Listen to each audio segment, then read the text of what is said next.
Buenas noches. En el día de hoy les vamos a hablar acerca de las capas de la corteza cerebral. Bueno, las capas de la corteza cerebral, ahí hay un manto del tejido nervioso que cubre una superficie de los hemisferios cerebrales. Es la capa más nueva y externa del cerebro. Está compuesta por como una fina lámina de neuronas y es la parte más desarrollada del cerebro humano, donde se realiza la mayor parte del procesamiento de la información y es la encargada de producir, percibir y entender el lenguaje, por lo cual realiza funciones como el del pensamiento y el lenguaje junto con las perspectivas del movimiento. También podemos hablar de los tipos de corteza cerebral. Existen tres tipos que son arquicorteza, paleocorteza y neocorteza. La arquicorteza es la más antigua de la corteza cerebral. Está formada por el hipocampo y es la encargada de respuestas automáticas y también mecanismos fisiológicos encargados de la supervivencia.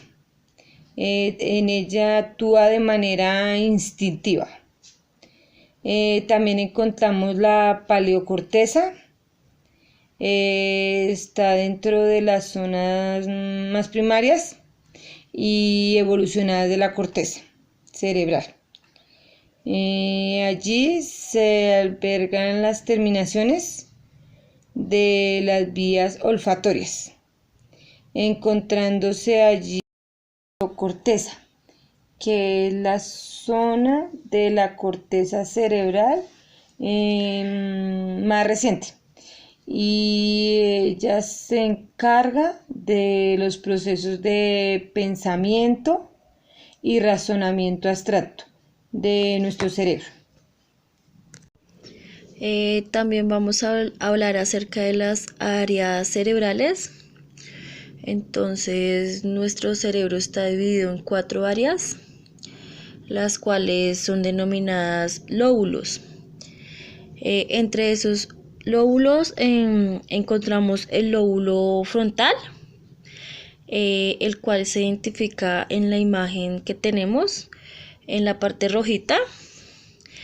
Bueno, el lóbulo frontal es la parte más grande de los óvulos del cerebro.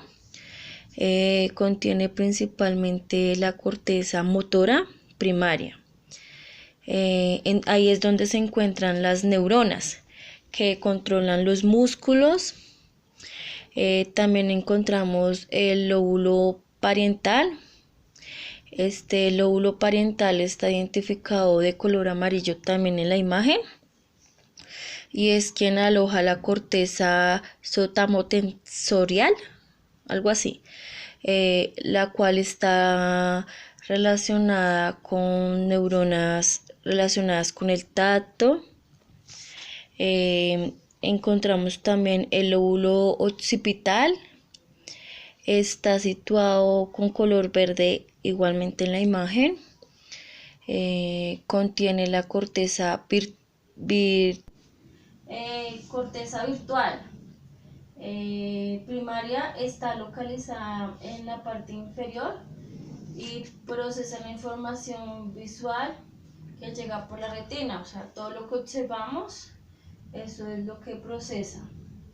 Y por último tendríamos el lóbulo temporal, que se identifica en la imagen con color azul y tiene las neuronas que captan las cualidades sonoras, todo por medio pues, del oído, en la corteza auditiva primaria. También tiene neuronas relacionadas con la comprensión del lenguaje, la memoria y el aprendizaje. Las partes donde se relacionan, podemos decir que se relacionan en las fibras de asociación, donde son originadas en neuronas corticales, como en una sustancia gris. Allí se establecen conexión con otras partes de la corteza, se dividen en el cíngulo y fascículo anunciado. Las fibras comisurales se originan en la corteza cerebral y se dirigen a la corteza homóloga, o también llamada colateral. Las fibras de proyección, ellas son fibras aferentes, ellas se reúnen en el tronco encefálico para luego dirigirse a la corteza cerebral.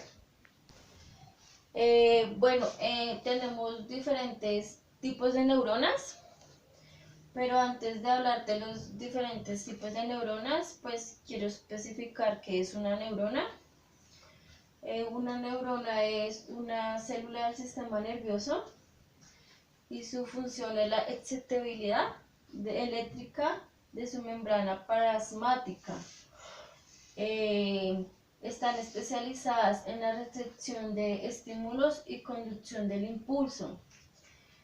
Entre los tipos de neuronas tenemos las neuronas sensoriales. Ellas son las que se encargan de dar la información y pues de saber lo que sucede dentro y fuera del cuerpo. También tenemos las neuronas motoras, dan información a otras neuronas y transmiten orden a los músculos. Están las interneuronas, esas solamente están en el sistema nervioso central y conectan una neurona a otra. También tenemos las neuronas unipolares, esas son las que poseen un solo proceso. Esas son las que poseen un proceso protoplasmático y se encuentran en los invertebrados, pero a veces las podemos encontrar en la retina. También están las neuronas bipolares, que son neuronas que poseen dos extensiones y parten del soma celular. Son comunes en las vías sensoriales de la vista, del oído y del olfato.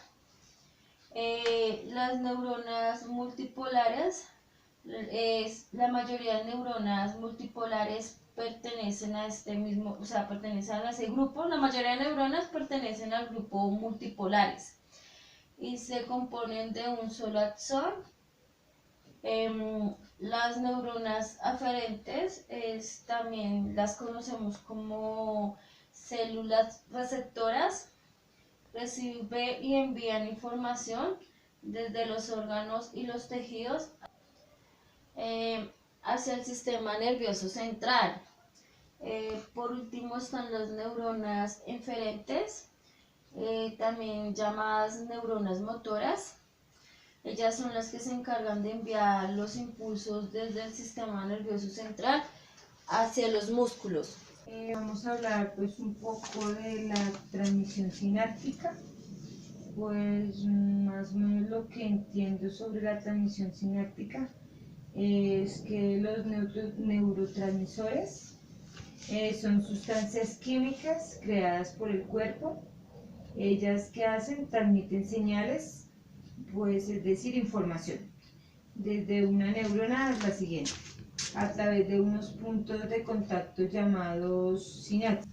Cuando esto ocurre, la sustancia química se libera por las vesículas de la neurona presináptica, atraviesa el espacio sináptico y actúa cambiando el potencial de acción en la neurona postsináptica. Existen distintos neurotransmisores, cada uno de ellos con diferentes funciones. De hecho, el estudio de esta clase de sustancias es fundamental para entender cómo trabaja la mente humana. A continuación se mencionan los principales neurotransmisores. Uno de los principales neurotransmisores es la serotonina, es la hormona de la felicidad. Baja los niveles o sea, cuando uno tiene bajo serotonina, produce depresión. Otro neurotransmisor es la dopamina, es la que causa las relaciones placenteras y es la que genera la adicción. Encontramos otro que es el endorfinas, son las que promueven la calma, mejoran el humor, reducen el dolor, retrasan el proceso de envejecimiento. También hay otra que es la adrenalina. La adrenalina cumple tanto funciones fisiológicas como la regulación de la presión arterial o el ritmo respiratorio, dilata las pupilas, también cumple funciones psicológicas, nos mantiene en alerta y nos vuelve más sensible ante cualquier estímulo. También encontramos como neurotransmisor el glutamato, es el excitatorio, es el más importante del sistema nervioso central, le ayuda para la memoria y su recuperación. Es considerado como mediador de la información, nos ayuda al sistema sensorial, motora, cognitiva y emocional. De algún modo estimula varios procesos mentales de importancia esencial. También encontramos otro neurotransmisor que es la noradrenalina, que es la encargada de la adrenalina. Está implicada en distintas funciones del cerebro y se relaciona con la motivación, la ira y el placer sexual. Cuando se desajusta este neurotransmisor, se asocia con la depresión y la ansiedad. También encontramos otro neurotransmisor que es llamado GABA, que contribuye al control motor, la visión y nos ayuda a regular la ansiedad. Encontramos otro neurotransmisor que se llama acetilcolina, nos ayuda en la participación de la estimulación de los músculos y en los procesos de memoria y asociación. Esta cápsula científica fue realizada por Andrea González y Ángela Ávila del programa de psicología segundo semestre.